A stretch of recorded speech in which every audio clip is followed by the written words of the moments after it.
Well, folks, it's Friday. We have made it. The world still standeth, and the weekend is upon us.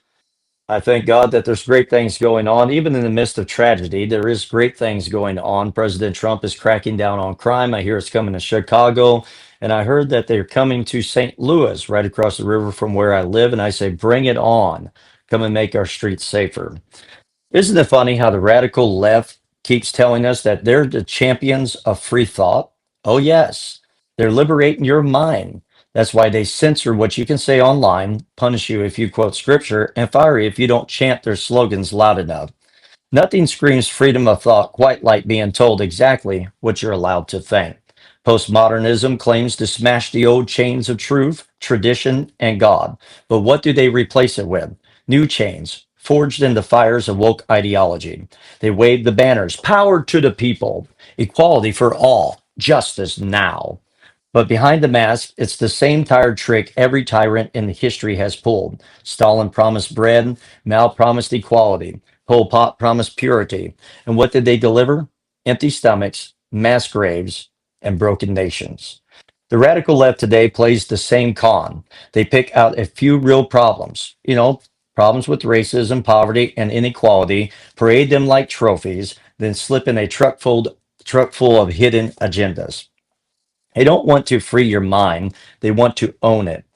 They don't want you to think. They want you to repeat. And if you dare go off script, canceled, silenced, demonized. So forgive me if I don't buy the sales pitch. When a politician says, I'm here to empower the people, it's time to go check the wallet, check the Bible, check on your guns, because that's usually when they're coming after all three. Now, typically, I don't like to be too scripted out because I enjoy talking. I talk about all kinds of things, and I like really taking big, complex ideas and issues and try to boil them down into language that everybody can understand. And that's what the Revealed Report is all about, is trying to take these big concepts, these big issues, and boil them down into a logical, rational sense that everybody can grab a hold of and they can understand it. I want to make sense to all the chaos and the confusion that's going on. But this Friday, I will be a little more scripted and that's intentional. Usually I don't need a script. I mean, that's why I'm doing a podcast. I can sit here and talk about whatever I want. And by the way, I do believe in a constitutional republic as a nation, a government by the people for the people. But on my program, I guess I'm a little bit of a tyrant. I'm going to talk about the things I want to talk about. But the difference between me and the radical leftists is this kind of tyranny is actually for the benefit of the people so that the people will be blessed rather than trying to enslave you and put our boot down on you. We actually want you to think for yourself. We actually want you to be able to dig through everything that's going on and find what truth is, not just buy into somebody's ideas. I want to talk a little bit about history and the parallels of today with history. I was Rush Limbaugh in between these formerly nicotine stained fingers. The Soviet Union was infamous for controlling thought and expression. Books were censored, newspapers were propaganda, churches were restricted, and dissenting voices were silenced through imprisonment, exile, or execution. Even the wrong thought could land you in a labor camp. The regime's philosophy: if you can control thought, you can control people. The USSR feared both free ideas and freed men. Tyranny thrives when people cannot speak truth and when they cannot defend it. The USSR tightly restricted private gun ownership. Citizens could own some hunting weapons, shotguns, rifles for sport, but these were heavily monitored. Military style weapons were banned for civilians. Licensing was nearly impossible for ordinary people. This meant the state and military had all the power, while citizens were left defenseless. Soviet leaders understood an unarmed population cannot resist oppression. Just as the Soviets feared free speech, they feared free men with arms. Why? Because the man with both a voice and a weapon cannot be enslaved. In the Soviet Union, censorship and disarmament went hand in hand. The state said, we decide what you can say, and we decide what you can defend. Once citizens had neither free ideas nor arms, the gulags filled, the churches emptied, and the government could impose its ideology unchecked. Totalitarianism thrives on this two-step chokehold. First silence, then disarm. The First Amendment and the Second Amendment are not separate ideas. They are twins. If they silence your speech, they'll seize your arms. If they seize your arms, they'll silence your speech. Modern gun control pushes often come packaged with censorship of opposing viewpoints. Big tech already has policies to try to restrict speech. Meanwhile, politicians argue to limit arms. The pattern is eerily familiar. Silence ideas, control weapons, control people. The USSR is history's warning. A nation that trades liberty for safety ends up with neither. See, that's a trend I have seen for a long time. The radical left has learned that people will cough up their freedoms if you say that we're just trying to protect you, and this is all for safety. Remember COVID? The USSR proved it. The people without freedom of thought and without the right to bear arms were enslaved to the state. America must never walk this road. Not only that, they tore down the family and they began to annihilate children or take over children. The Bolsheviks introduced no fault divorce as early as 1918, making it extremely easy to dissolve marriages. The Soviet system reduced marriage to a state contract that could be ended unilaterally with little regard for covenant or children. The stated goal was liberating women, but the effect was weakening the family, the most basic defense against tyranny. By the 1930s, the USSR had some of the highest divorce rates in the world, with devastating effects on family stability. Strong families stand in the way of strong governments. The Soviets knew if you could dissolve the family, you could dissolve resistance. The USSR was the first country in the world to legalize abortion on demand in 1920. Abortion was framed as a right for women, but in practice, it became a tool of population control. By the 1960s through 70s, abortion was so common that Soviet women often leveraged 5 to 7 abortions in a lifetime. Instead of valuing life, the state viewed unborn children as expendable, undermining the sanctity of family and motherhood. And let me remind you, when a state devalues life in the womb, it will have no problem devaluing life outside of it as well. Abortion was not just a policy, it was a weapon against God's design. The Soviets worked aggressively to remove children from parental influence and place them under state ideology. Schools indoctrinated children in Marxism, Leninism from the earliest grades. Youth groups like the Young Pioneers and Komsomol function as training grounds for loyalty to the Communist Party, not to family, not to faith, and most certainly not to God. Children were encouraged to report on parents who spoke against the state. The USSR believed, give us the child for 8 years and it will be a Bolshevik forever. Sounds a little bit like the radical left and their takeover of our school system and our college universities and trying to make them social justice warriors and try to get them to buy into LGBTQ2 plus or whatever the acronyms are. The Soviets sought to replace fathers and mothers with the party. To rule the child is to rule the future, and they knew it.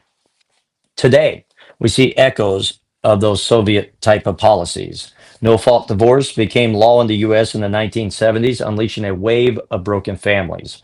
Abortion on demand is defended as healthcare, with tens of millions of unborn lives lost. State control of kids. Public schools push radical ideologies. Parents are sometimes labeled domestic terrorists for resisting, and government officials argue children belong to the community, not parents. Remember, Hillary Clinton.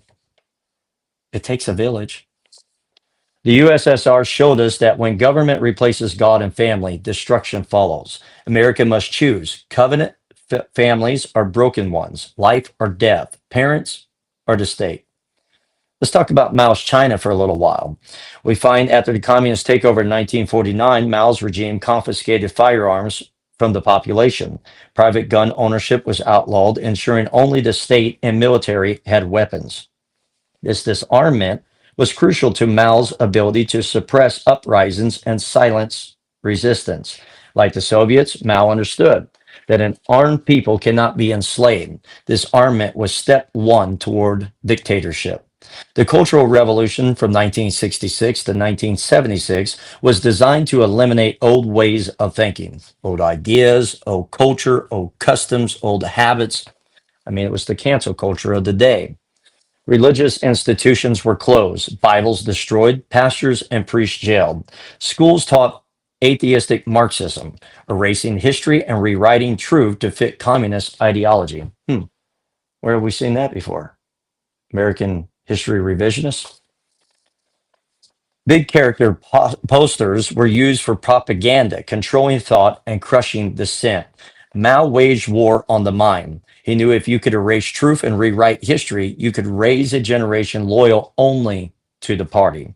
Traditional family structures were deliberately weakened. Children were told to put loyalty to Mao and the Communist Party above their parents, kind of like demonizing the parents for not being social justice warriors and maybe demonizing the parents for driving their SUVs. I mean, you're killing the polar bears. Families were torn apart as children were encouraged to report parents for counter revolutionary behavior. Marriage was framed as a state matter, not a sacred covenant. Just as the Soviets promoted no fault divorce, Mao undermined family bonds so the party could be the only one they were loyal to. Under Mao, abortion was promoted as part of women's liberation. Later, in the 1970s to 80s, this became even more radical with a one child policy, which led to forced abortions and sterilizations.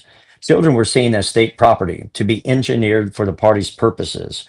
When government claims authority over the womb, it claims authority over the future. Just remember that.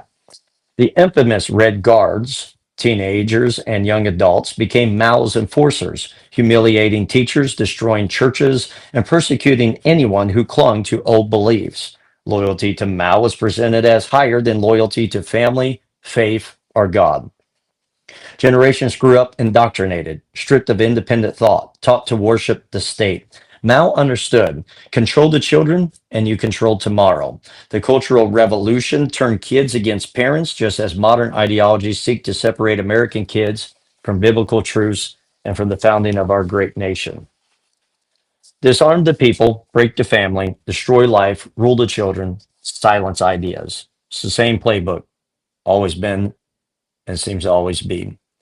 Gun restrictions, no fault divorce, abortion as healthcare, schools indoctrinating kids in secular ideologies, censorship of truth. The Soviets and Mao both proved the same point. If you silence truth, disarm the people, and take the children, you control the nation. America is at the same crossroads today. Thank God we stopped it for a little while. Don't forget, they're still trying to work their ideas into our nation. They haven't gone away. They're just rebranding. How about Pol Pot? When tyranny disarms and reprograms. Pol Pot's uh, leadership confiscated all private weapons after taking power. With the people disarmed, resistance was impossible. The military and party had all the firepower. This allowed the regime to carry out mass killings unopposed. A gun in the hands of the state, but not the citizen, becomes the tool of genocide. Pol Pot sought to create a purely atheistic communist society. Buddhism, Christianity, and Islam were all banned. Clergy were killed, churches and temples destroyed, and intellectuals, anyone who could think deep, independently and deeply, even those who wore glasses, were executed. Books were burned and education was reduced to party indoctrination. Pol Pot's killing fields of Cambodia proved that tyranny cannot tolerate free thought or free worship. To control people, he had to kill the truth. Marriage and family were recognized by the state only. Uh, Under his leadership, there was arranged forced group weddings to break traditional loyalties and ensure children were loyal to the party, not to parents. Families were deliberately separated in labor camps, and many children never saw their parents again. If the state can destroy the family bonds, it owns the next generation. Pol Pot used forced marriages the way American radicals use no fault divorce and gender ideology to sever God's design. Pol Pot's regime indoctrinated children through communist youth brigades. Children were trained to spy on their parents, report counter revolutionary behavior, and even participate in killings. They openly stated, to keep you is no benefit, to destroy you is no loss. Pol Pot weaponized children against their own parents. When kids are taught to despise the faith and values of their family, the state becomes their God. Welcome to public schools in the United States of America. Welcome to higher education, for which you pay a lot of money for, go in debt, and then they come along and demonize capitalism because of its failures and try to make you social justice warriors and get the government to pay off your debt. In less than 4 years, Pol Pot's policies led to the deaths of 1.7 to 2 million Cambodians, about a quarter of the population.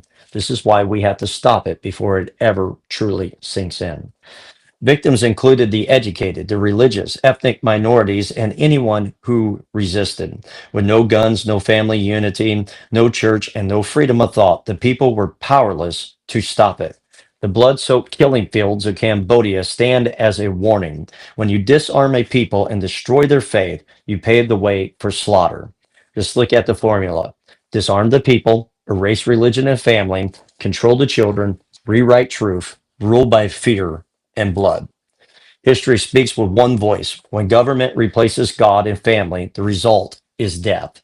The USSR enslaved, Mao indoctrinated, and Pol Pot slaughtered, all because the people had no arms, no voice, and no truth. America must not repeat their nightmare. Let's go to the Bible. We find in 1 Samuel 13:19 through 22. It says, now there was no smith found throughout all the land of Israel, for the Philistines said, lest the Hebrews make them swords or spears. So it came to pass in the day of battle that there was neither sword nor spear found in the hand of any of the people that were with Saul and Jonathan, but with Saul and with Jonathan his son was their swords found. The Philistines stripped Israel of blacksmiths, ensuring the people could not make weapons. Just go after the gun manufacturing industry, just go after the gun ammunition industries. Only the king and his sons, the elite, had weapons. The people were defenseless. The Philistines understood what every tyrant understands: disarm the people, and you can control the people. Just as the Philistines disarmed Israel, tyrants of the 20th century disarmed their nation: Stalin, Mao, Pol Pot, and the list goes on. Once the people were unarmed, they were enslaved, whether to gulags, killing fields, or cultural revolutions.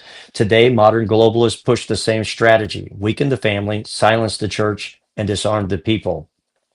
Disarmament is never about safety. Remember that. It's about control. In Israel and Russia and China and Cambodia and in America today, there are those threats, but we must remain a people that is able to speak and able to bear arms. And that list, I'm not trying to throw them under the bus. I love Israel. They are our greatest allies. And I believe that if they're going to continue to be a democracy, then their people must be able to defend themselves. And Russia, if they're going to be able to stand up against tyranny, they must be able to defend themselves. In China, if they're going to stand up against tyranny, they must be able to rightfully defend themselves and have free speech. It goes on and on and on and on and on. And you see that in America today, the same thing is trying to rise up. I'm trying to fight to defend our constitutional rights, because without them, we begin to crumble and we begin to fall. Because Israel had no weapons, they came under the taunting, terrifying power of Goliath. A single giant was able to terrorize the entire army because the people had been left powerless. When only the elites, Saul and Jonathan, had swords, the nation was vulnerable to domination. When people are disarmed, a single tyrant can enslave an entire nation. Goliath didn't just face Israel's army, he faced a disarmed people. Every Goliath needs a people disarmed. Every Saul who trusts the sword of the state leaves his people vulnerable. Let's talk about Karl Marx, for which all these ideas came from, except for ancient Israel. That came from the devil and other nations that were influencing Israel. Sounds like today, America wants to be like all the other nations whose ideas failed. That's why the idea of multiculturalism doesn't make sense. Why would we embrace the ideas that those people fled their country from to come into America to have a better life? Marx was not just a political theorist, he was openly anti religion. He famously wrote, "Religion is the opium of the people." In private writings, Marx even expressed a desire to dethrone God and replace him with man, essentially making the state the new deity. The entire Marxist worldview depends on removing God, because if there's a higher power above the state, then the state cannot claim ultimate authority. Marx didn't just want to change government, he wanted to replace God himself. He wanted the state to be the new heaven, the new savior, and the new God on earth. Marx's end goal was a classless, stateless utopia, what he called a worker's paradise. Get rid of heaven and just get a worker's paradise. Get rid of the gospel and just get social injustices rooted out. Get rid of Jesus Christ and get government. But to get there, he said it would take violent revolution, a tearing down of the old order. This is exactly why the radical left has no problem with chaos and lawlessness. They love it because that's how they push their agenda. They believe that it's needed to uproot the system. In practice, every Marxist regime has replaced God with government, demanding total loyalty to the party, the leader, or the state. Worship was outlawed, churches destroyed, and clergy executed. Because in Marx's world, there could be no king above the government. Anybody wonder why during COVID they came after our churches and middle class businesses? Because they need the people to be under their boot. Marx promised heaven on earth, but it wasn't heaven. It was a counterfeit kingdom where government sits on God's throne. Marx and Engels wrote in the Communist Manifesto in 1948, "Abolition to the family," even the most radical flare up at this infamous proposal. Why destroy the family? Yes, the family is the first God ordained institution. It passes down faith, values, and identity. If the state can break the family, it can replace parents as the authority over their children. Marx's revolution wasn't just about economics, it was about destroying the family so the state could become your father, your mother, and your God. Marx called for class struggle and believed that only through violent revolution could the new world be born. He praised destruction as a necessary step. There is only one way to shorten, simplify, and concentrate the murderous death throes of the old society: revolutionary terror. The pattern: destroy first, becomes paradise later. But the later, it never comes. Instead, you get gulags, killing fields, and rivers of blood. Marx preached that the road of utopia ran through the valley of violence. He believed chaos was cleansing, but it only cleansed nations of their freedom, their families, and of their faith. Karl Marx wanted to drive God out of his heaven and replace him with government, replace the family with the state, replace eternal hope with a counterfeit paradise of man. But no regime that raises itself above God has ever produced life, only chains, chaos, and graves. And America must learn the lesson before it's too late. That's why we can't hand the power back to the radical left. What's the playbook? Silence truth, destroy families, disarm the people, indoctrinate the children, and he empowered the tyrant. You see, the First Amendment, freedom of conscience and truth. The founders understood that truth belongs to God, not government. They enshrined freedom of speech, press, religion, and assembly, not so people shout lies, but so the truth of God's word could never be chained. And we always have a right to speak out against the evils of a tyrannical government. Without the First Amendment, the Bible can be banned, preaching can be silenced, and the voice of the people can be replaced by the voice of the state. The First Amendment is not about protecting popular speech. Popular speech needs no protection. It's about protecting the preacher in the pulpit, the parent at the school board, and the patriot who says no to tyranny. The Second Amendment is our defense of freedom and family. The founders had just thrown off the chains of a king who thought he was above the people. They didn't include the right to bear arms so Americans just could go deer hunting. And hey, glad that right is there for us today. But it was included so Americans could defend their families and preserve liberty. History proves it. Whenever tyrants disarm the people, oppression and death soon follow. A citizenry that can defend itself is a citizenry that can say no to Goliath, whether foreign or domestic. The Second Amendment is the teeth of the first. Free speech without the right to defend it is just a suggestion. The founders didn't want us begging for freedom. They wanted us armed to preserve it if ever necessary. I thank God in this time we do have a president and we do have a leadership that is trying to defend our right to free speech and our right to bear arms. But the radical left is always trying to come in and trying to remove that. Now, I want you to notice the violent attack in Minnesota. What happened? Now, first of all, as I said before, I'm sympathetic in one sense to people that are falling under spiritual demonic forces, but we also do need to talk about what kind of what is in these treatments that are being given to trans kids, and is it affecting their emotions, their hormones, and so on? Because God designed us to have certain level of hormones in that affect our emotions. It affects our nature in that, and I believe that's all also connected to the spirit realm. The ideological understanding and the spirit go hand in hand with one another. The Bible says be renewed in the spirit and in the mind day by day. They go hand in hand with one another. Our nation is morally sick because it's spiritually sick. And because it's spiritually sick, it's mentally sick. And I do believe there needs to be an investigation on what these kids are being given when they're changing their biological sex. But at the same time, we need to wake up and understand that America is in the mess it's in because we keep trying to throw God out. We throw God out and then we blame him when everything goes wrong. Makes a lot of sense, right? I mean, we have a problem when bad things happen and we blame God for it. The same God we rejected and kicked him out of our schools and out of our politics and out of every institution in America. It's important to understand that the only way our nation stands is by freedom of speech and the right to bear arms. And I know freedom of speech is not just you can say whatever, whenever. I know there's always a level of restrictions, but we need to uphold the ability to speak out what is truth. You see, the radical left, they wanted to try to tear down free speech.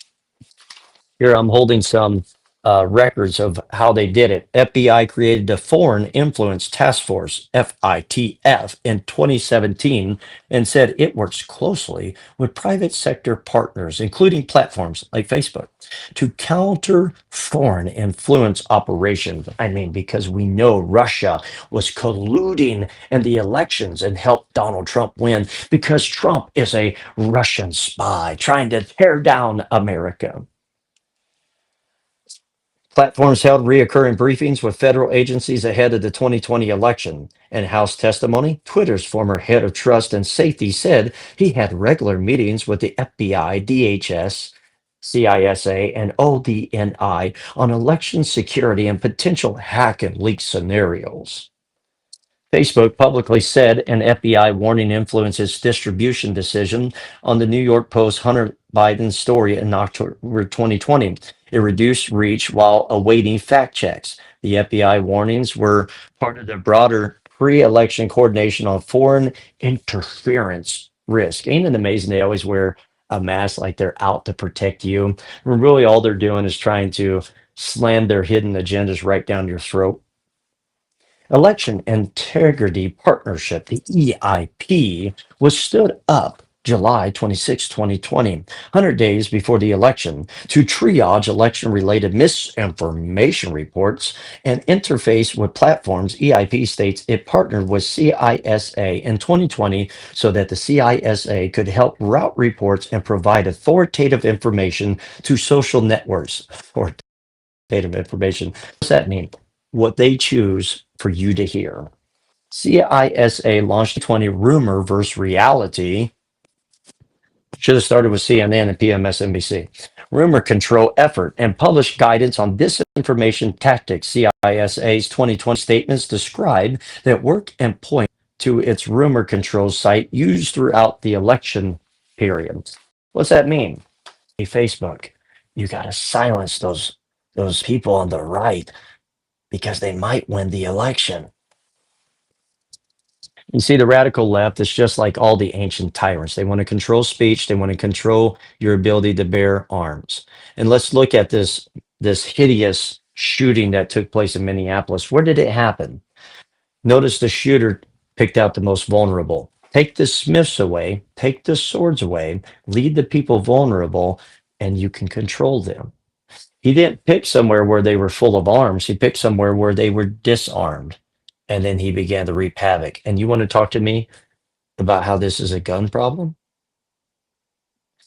Seems to me if there was, and I'm not blaming the school. I'm not blaming the school. I want that to be clear. But if there was a bunch of people armed in there, some of them probably have been taken out, but somebody could probably take him down and shoot her a little quicker. Maybe, maybe not, but there would have been better odds and better chance of it. The radical left likes to lie to you and say that they're trying to protect you. It's about your safety. It's not about protection. It's not about safety. It's about you coughing up your rights. In America, let us never forget these things. Because if we do, we could fall prey to the type of dystopia that is detailed out in this novel mystery thriller called The Final Flame, where America is in a place of suppression of speech, AI drones surveillancing, the church is underground, and you get the story of this messed up young man who's confused in the world, and he begins to find hope because this pretty lady leads him into a certain place where he begins to hear the voice of truth, and you can't tell if she's an angel or if she's a human being. Many different plot twists, novel and mystery through it, uh, wholesome romance, and truth packed into it. So if you like those kind of stories, check it out. It's on Amazon, The Final Flame by John R. Wilson III. If you email us at revealedpublications@gmail.com, request for details, we can tell you how you can get a signed copy. America, I love you. God bless you. Have a great Labor Day weekend.